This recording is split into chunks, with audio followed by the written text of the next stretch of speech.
I am loving this Labour conference, aren't you, folks? This is everything that I said that they were going to do. I did a stream the other day saying Keir Starmer is declaring war on the right. And what did he do in his speech today? He came out and told everyone that you're the enemy. If you say or imply that people cannot be English or British because of the colour of their skin, that mixed heritage families owe you an explanation, that people who've lived here for generations, raised their children here, built their lives here, working in our schools, our hospitals, running businesses, are our neighbours. If you say they should now be deported, then mark my words, we will fight you with everything we have, because you are the enemy of national renewal. I say it, Keir. People who are foreign are not British. People whose ethnicity you define by reference to a foreign nationality are actually not British. And you know how I know? Is because I have to reference another fucking country for you to even identify them as separate to us, Keir. That's why. That's why I know that fundamentally they are from somewhere else and we are not. That's just the way that these things work. And if you didn't have such an insane view of what it was to be from a nation, to be a part of a nation, to be someone of this place, then this wouldn't be a problem at all. If you would come out and say, you know what, actually, we're happy to have our foreign friends and guests living among us, but the concerns of the native people, the indigenous population of these islands, has to come first, everyone will say, yeah, of course, that's very reasonable. Completely reasonable. Why would I object to that? If I'm a guest in someone else's country, no matter how many generations of my English descendants were guests in another country, I'd say the same thing. But you can't do that. You have to demand that they are in every way the equals to us in this country. You have to demand that they have as much claim to England as me, my children, my family, my friends, my community. You have to demand that these people have as much claim to England as they have to their home countries. As Shabana Mahmood, in fact, running around saying, I'm English, even though she can get a Pakistani passport at any time because Pakistani citizenship is based on the blood. Patriotism, a force for good, is turning into something smaller, something more like ethno-nationalism, which struggles to accept that someone who looks like me and has a faith like mine can truly be English or British. She can call us racists and then say, I'm English, I'm English, I'm English, all she wants. But the facts of the matter are that she is in fact a Pakistani woman. She is not English. She has no English blood. She has no British blood whatsoever, in fact. And her parents chose to come here, as she put it, to look for a better life. Well, actually, that's not what I think my country is for. My country is not for foreigners to come seeking a better life. And then when you decide that actually you're going to put foreigners in positions of power above us and then act like we should not be concerned about this whatsoever. I mean, who among us is more British than Shabana Mahmood, the woman who says that Islam is her moral compass and guides everything that she does, and will say things like this. Yeah,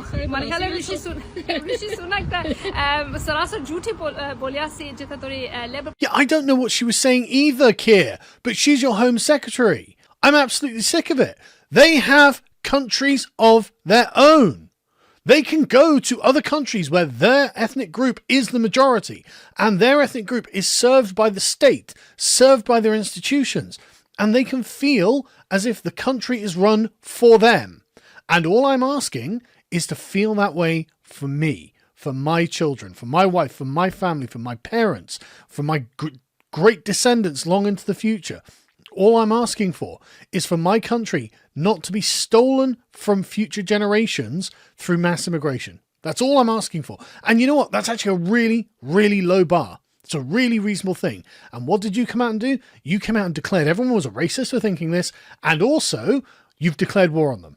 If you think then that people who are not ethnically from these islands, as in English, Scottish, Welsh, or Northern Irish, if I think those people are not just as British as the rest of us, then I'm the enemy.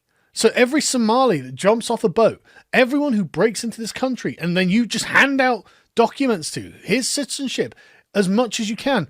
If I don't think those people are British, then yeah, I guess I am your enemy. I am the enemy of national renewal, whatever that means. You know, I'll do a thing in more depth about the philosophy that Shabana Mahmood and the Labour Party more broadly is putting across here, because it is bonkers. It is absolutely bonkers to suggest that all people in all of the world can just say, I'm English, and we have to accept that it is so. What prevents them from just doing that in their own countries, Keir?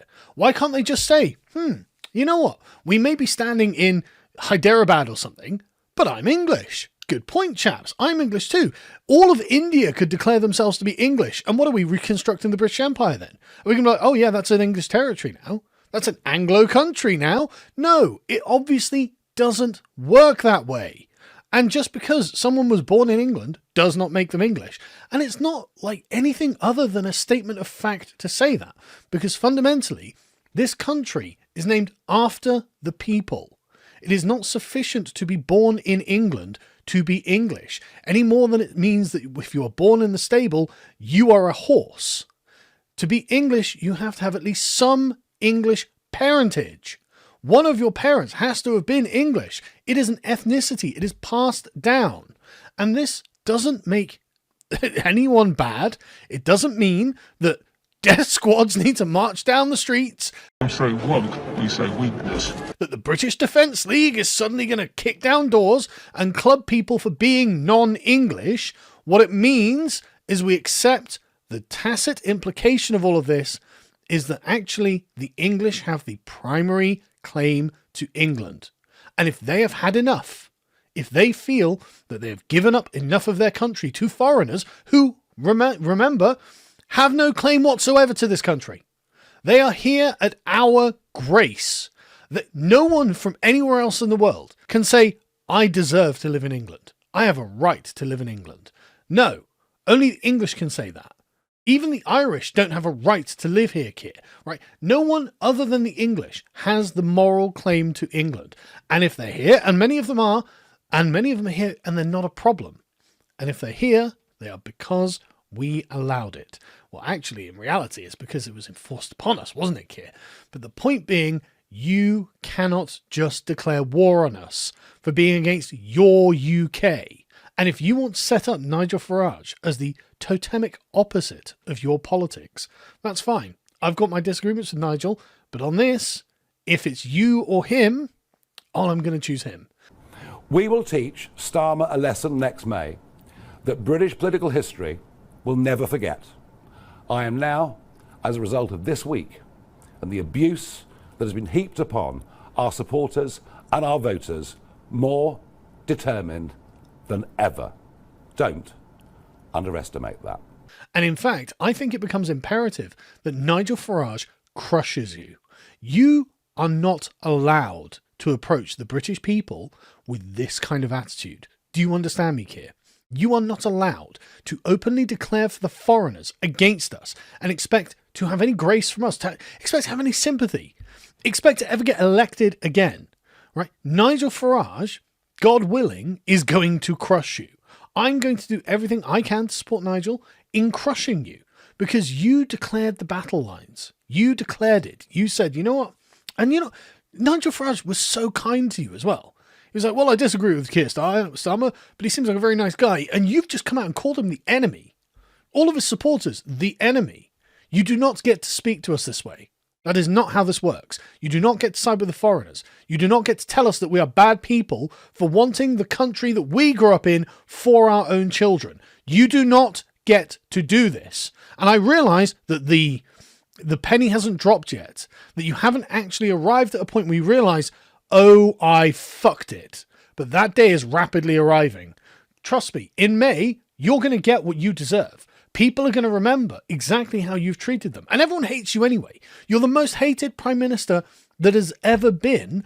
And Nigel Farage, amongst young people, is the most popular candidate going. He is as popular as Jeremy Clarkson. Okay? He is as popular as mainstream celebrities.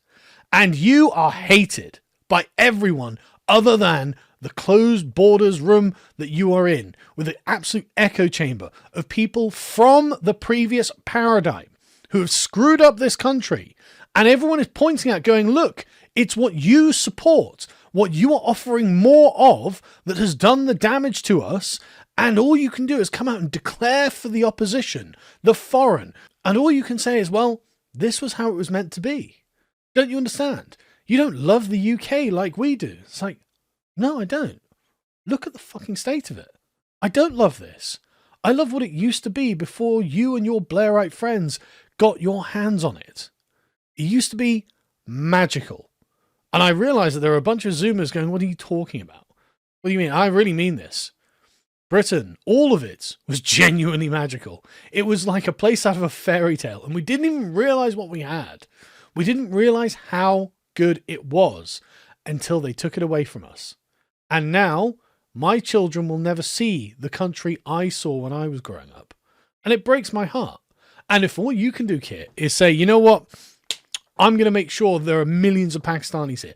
I'm going to make sure there are millions of Africans here. I'm going to make sure there are millions of Asians here. I'm going to make sure there are millions of foreigners here.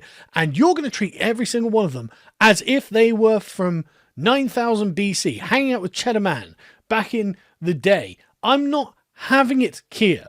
There are millions of people in this country who shouldn't be here. And you could easily siphon these off and go, well, look, Boris let in a bunch of people who are just a drain on the state. Don't know why he did it. And those people should probably go home. We don't need indefinite leave to remain for them because they're not here legitimately. They're here against the will of the British people through the betrayal of a Conservative Prime Minister. You could easily win all of this back, but you won't. Because you are deeply ideological. You're a blockhead, frankly. And you've got no dexterity. And you're not able to pivot. But that's fine. That's good. You're going to get crushed. I want you to get crushed. I want the two old parties, the two traitorous parties, Labour and the Tories, to be absolutely annihilated. And if Nigel Farage is the man to do that, then Godspeed, Nigel Farage. I hope you manage it. Fundamentally, Keir, if it's war you want, it is war you will get. We have nowhere else to go. All of your foreign charges all have countries of their own. When the heat gets too high and they realise, okay, actually the British public are never going to vote for us again. In fact, they're going to take away our benefits. In fact, they're going to render us marginal as we ought to be. They'll leave. And you'll be left without all of your friends and neighbours. And we will finally have a country that works for us.